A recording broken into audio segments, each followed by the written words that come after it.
Anong sabi mo? Pumunta tayo ng hotel. Usap lang ganun. Bakit sa hotel pa? Pwede namang dito na lang sa cafe. Come on, Canelia, Kendra. KK, my love. Hindi mo ba naisip na mas payapa ron? Na mas tahimik at makakapag-usap tayo ron? May aircon pa, di ba? Varkin kasi... Canelia, mahal mo ako, di ba? Canelia.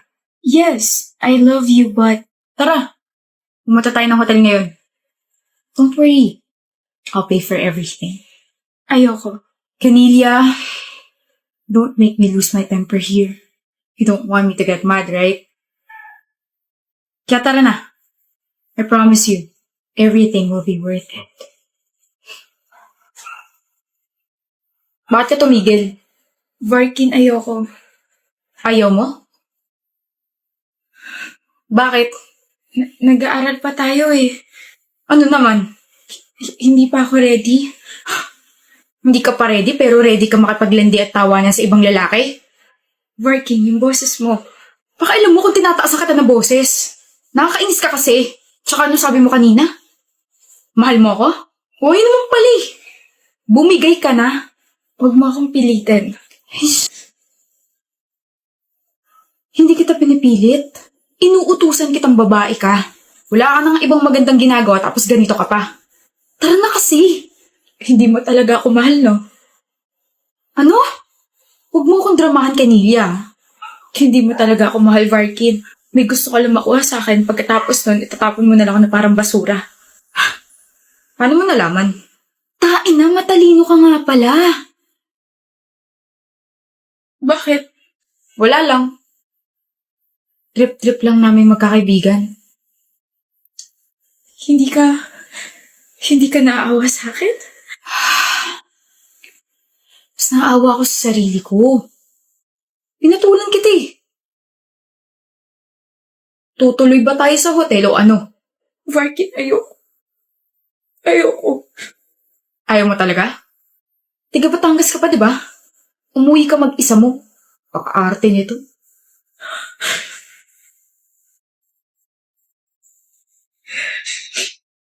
Are you enjoying the reunion party, Miles? Yeah. I heard isa ka sa mga nag-organize nito. Napakaganda ng kabuoang party, Isaiah. Ikaw rin. Napakaganda. Salamat. Buti hindi awkward para sa'yo na umatan dito. Bakit naman ako mo awkward? Dahil ba nandito ang girlfriend mo si Lily? Yung sinabi mong kaibigan mo lang pero nalaman ko na lang na naglalandian kayong dalawa? Nakakatawa lang kasi alam naman ni Lily na nag-exist ko pero nagmatigas pa rin siya. That's not what I meant. Then why would you say that? Wala namang rason para maging awkward. Hindi naman ikaw yung pinunta ko rito. You're still bitter. Yes, I am. You're still in love with me. I am bitter but I am not in love with you anymore. Then why are you bitter? Kasi niloko mo ko. Tinapo mo yung 3 taon natin para lang sa babaeng 2 linggo mo palang nakakasama. Miles, 1 year na kayo, no? Congrats! Kaya kong hiwalayan si Lily para mapatawad mo lang ako.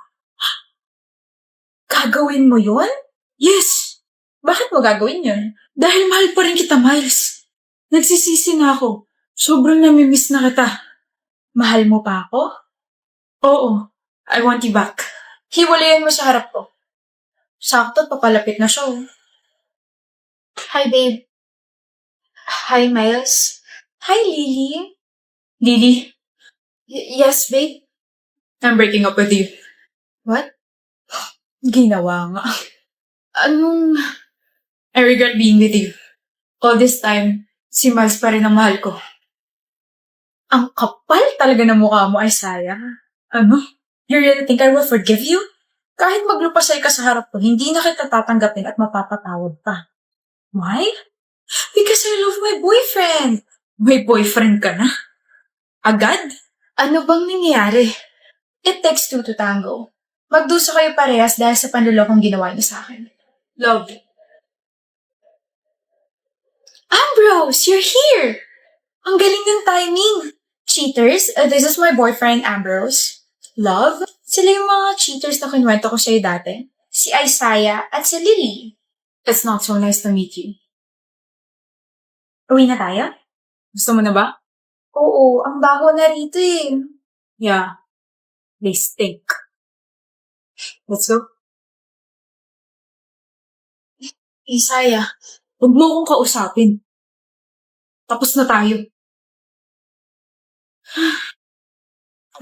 Excuse me po mga ma'am, huwag po tayo masyadong maingay kasi may mga nag-aaral po tsaka may iba pong tao dito sa coffee shop.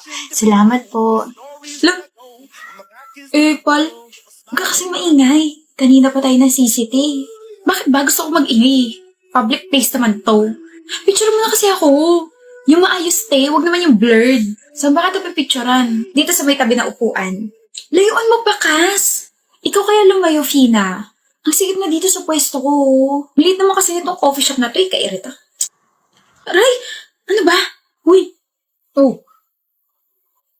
Miss, hindi ka ba magsasorry? Ako na yung nasaktan. Ako pa yung magsasorry. Ikaw yung nakatama sa kanya eh. Eh di sana hindi kayo dyan pumwesto. Uy, Fina, ano ka ba? Magsorry ka na lang. Wag Kim, okay lang. Hayaan mo na. Oh, hayaan naman pala eh. Eh di tapos ang usapan. Kas, picture mo na ako dali. Hayaan?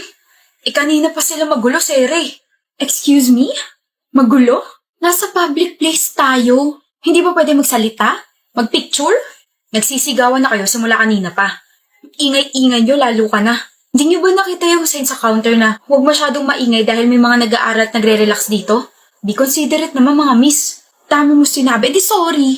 Huwag sa akin. Mag-sorry ka sa girlfriend ko. Lah, Sorry miss ha.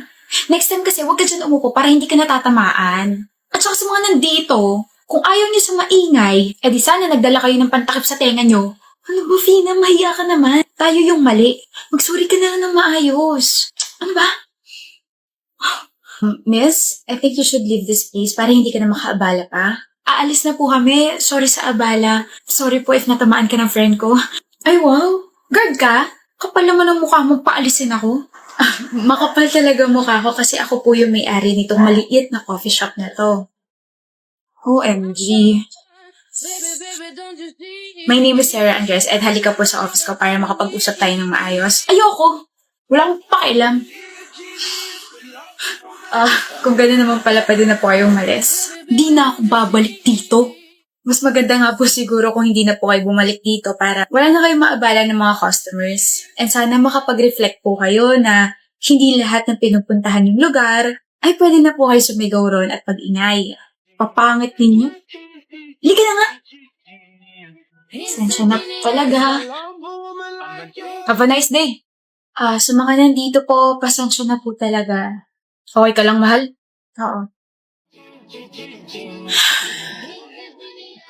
Long time no see. Ako to, si Ingrid. Ako yung classmate mo nung high school. Bakit mo naman ako kinalimutan? Ikaw yata yung nakalimot sa akin. Cordelia, hindi Christina. Hala, sige. Yun kaya yung tawag ko sa'yo noon. Oo nga.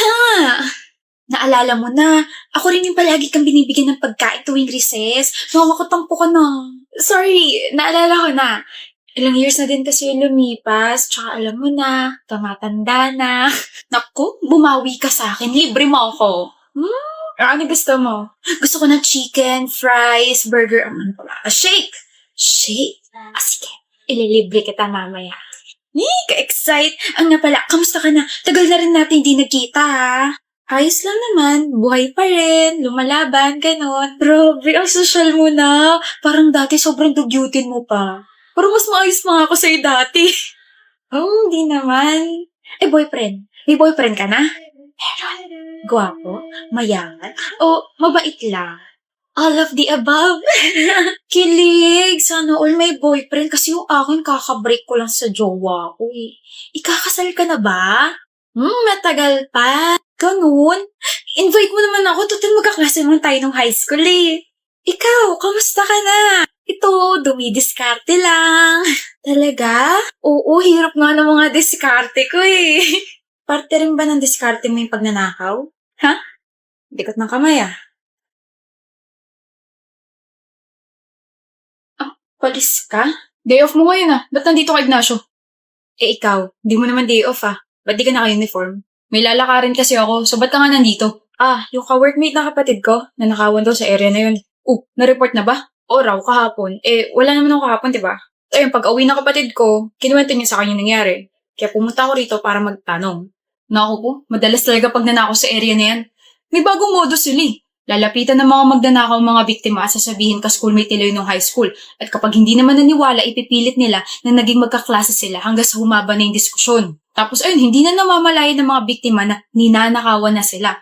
Minsan nga, binubutas pa yung bag nila o di kaya yung eco bag eh. Ilan sila? Sabi, 2 raw eh. Isang lalaki, isang babae. Ako na bahala din sa isa. Huwag ka na tumakbo. May 2 pang polis na malapit sa'yo. Nahuli na rin yung kasama mong lalaki. Boyfriend mo raw yun?